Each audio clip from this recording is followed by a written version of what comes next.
शादी में पैसों को लेकर जिम्मेदारियां किसकी होती हैं? कौन कमाएगा, कौन खर्च करेगा? ये एक बड़ा सवाल है ना। अच्छा, आज हम एक ऐसे खास नजरिए को समझने की कोशिश करेंगे जो इन जिम्मेदारियों को आप कह सकते हैं एकदम साफ साफ बांट देता है। चलिए देखते हैं।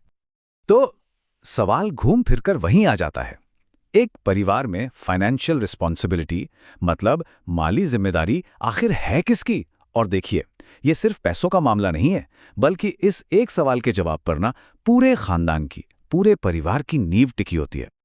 तो इस नज़रिए को समझने के लिए सबसे पहले ये जानना ज़रूरी है कि ये परिवार को देखता कैसे है। इसके हिसाब से परिवार सिर्फ कुछ लोगों का एक ग्रुप नहीं है, नहीं, बल्कि ये अपने आप में एक पूरा का पूरा इदारा है, एक इंस्टीट्यूशन। आप सोचिए, कोई भी इंस्टीट्यूशन हो, कोई भी ऑर्गेनाइजेशन, उसे चलाने के लिए एक सिस्टम, एक स्ट्रक्चर तो चाहिए ही होता है ना? तो जब परिवार एक इदारा है तो उसे चलाने के लिए भी तो नियम कायदे चाहिए। और सबसे पहला और सबसे जरूरी सवाल क्या उठता है? भाई, जो बेसिक नीड्स हैं, रोटी, कपड़ा, मकान, इनका इंतजाम कौन करेगा? ये जिम्मेदारी कौन उठाएगा? तो चलिए देखते हैं कि ये नजरिया इस सवाल का जवाब कैसे देता है। और इसकी शुरुआत होती है मर्द की जिम्मेदारी से। इस फ्रेमवर्क के हिसाब से ये जिम्मेदारी बिना किसी शक के पूरी तरह से मर्द पर डाली गई है। मतलब ये कोई चॉइस नहीं है, कोई ऑप्शन नहीं है कि हाँ मैं कर लूँगा या नहीं करूँगा। नहीं, ये एक तयशुदा फर्ज है, एक ऑब्लिगेशन। और ये कोई छोटी मोटी जिम्मेदारी नहीं है, इसका दायरा बहुत बड़ा है। पत्नी के खर्चे, बच्चों की हर ज़रूरत और घर का पूरा खर्च, ये सब कुछ इसमें शामिल है, मतलब A to Z। और उम्मीद ये है कि शौहर ये सारी जिम्मेदारियां सिर्फ निभाए नहीं, बल्कि खुले दिल से निभाए। अब जिम्मेदारी को कितना सीरियस माना गया है, इसका अंदाजा आप इस बात से लगाइए। कहा गया है कि शौहर को इसका हिसाब सिर्फ यहां इस दुनिया में ही नहीं देना है, बल्कि आखिरत में भी देना होगा।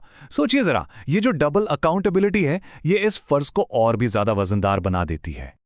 अच्छा, तो सवाल ये उठता है कि अगर कोई मर्द अपनी ये जिम्मेदारी नहीं निभाए तो क्या होगा? तो देखिए, उसके लिए भी एक सिस्टम है। पहले तो उसे समझाया बुझाया जाता है, लेकिन अगर बात उससे भी ना बने तो ये मामला अदालत तक भी पहुंच सकता है। तो ये तो हो गई मर्द की जिम्मेदारी की बात। अब आते हैं सिक्के के दूसरे पहलू पर, यानी बीवी की भूमिका क्या है। और ये मर्द की भूमिका से एकदम मतलब बिल्कुल अलग है। यहां पर यह फर्क एकदम साफ नजर आता है। एक तरफ है मर्द, जिसके ऊपर खर्च करने की पूरी जिम्मेदारी है और वो जवाबदेह भी है, और दूसरी तरफ है औरत, जिसके ऊपर खर्च में मदद करने की जीरो जिम्मेदारी है। वो अगर कुछ भी देती है तो वो उसका एक कर्म है, एक एहसान है, कोई फर्ज नहीं। जी हां, बिल्कुल सही सुना, जीरो, शून्य। इस नजरिए के हिसाब से बीवी पर माली जिम्मेदारी बिल्कुल जीरो है। उसे अपनी कमाई से या अपनी दौलत से एक पैसा भी घर पर खर्च करने की कोई मजबूरी नहीं है। और अगर वो नहीं करती तो शौहर उससे पूछ भी नहीं सकता कि क्यों नहीं कर रही हो।